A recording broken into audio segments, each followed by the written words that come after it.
Welcome to Old Seoul. We'll introduce you to a 1-hour walk through Bukchon Hanok Village. This is not a museum. People still live here. In the heart of Seoul, between two royal palaces, there is a residential neighborhood where everyday life continues. Today, we're going to take a slow walk between Gyeongbokgung and Cheondeokgung through Bukchon Hanok Village. This video isn't about how much you can see in a short time, but about how to walk and how to look.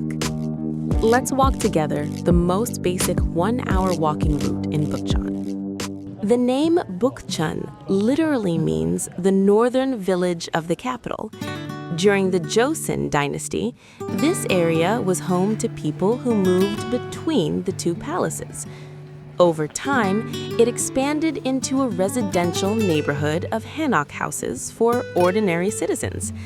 What you see in Bukchon today is a landscape where the past and present overlap. It wasn't designed as a tourist attraction. Because life has continued here for generations, you notice traces of daily living before you notice the architecture itself. Today's walk is about following the texture of that everyday life. Our walk begins on the east side of Gyeongbokgung and ends along Gyeongdong-gil. At a relaxed pace, it takes about an hour. If you stop to look around or take photos, it may take a little longer. That's perfectly fine. Bukchon is a neighborhood that reveals more the slower you walk. We begin along the stone wall of Gyeongbokgung. This wall once marked the boundary between the royal palace and residential areas. Even today, it feels like a quiet line separating royal space from everyday life. Like the trees that change with the seasons, this road also looks different throughout the year. If you're wondering when to visit, autumn, when the leaves turn yellow, is especially beautiful.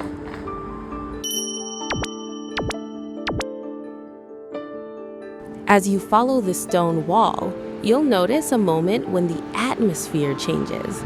The road becomes narrower, and your gaze starts to move upward and sideways. That's when you've entered Bukchon's alleys. Bukchon doesn't announce itself with signs. Instead, your walking pace slows naturally, and your view begins to shift. You'll turn into small alleys several times on the way into the village. After walking a little further, the view opens up. Below you is Samcheongdong, and in the distance, Bugaksan Mountain. Hanok rooftops, modern buildings, and mountain ridges all appear in one frame. Bukchon is a place where the city and nature, the past and present, exist side by side. Pause for a moment and let your eyes travel far.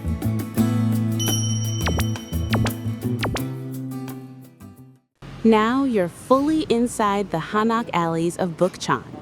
This area is well known as a photo spot, but it is also a place where people actually live. For that reason, access is restricted early in the morning, late at night, and on Sundays. You can take photos where Old Seoul Tower appears between the rooftops, or simply stand quietly and observe from a less crowded corner.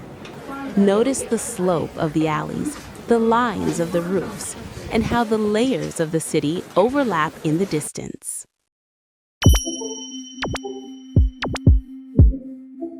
After walking down through the village and crossing the street, you'll find the Bukchon Hanok Hall. This is a place where you can step inside a hanok and see how the space is actually used. If you have time, take a look at the courtyard and room layout. From here, you can also enjoy views of traditional tiled roofs. Nearby, you'll find small craft workshops offering hands-on experiences such as making traditional Korean accessories.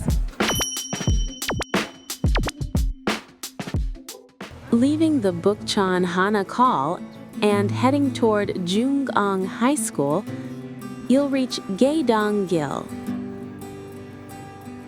Along this street are restaurants, cafes, and small local shops used by neighborhood residents, places like mills, salons, oil shops, and snack bars. This is the moment when you step out of a tourist's view and into everyday life. Walking down Gaedong-gil brings today's walk to a close. But this path is really just the beginning.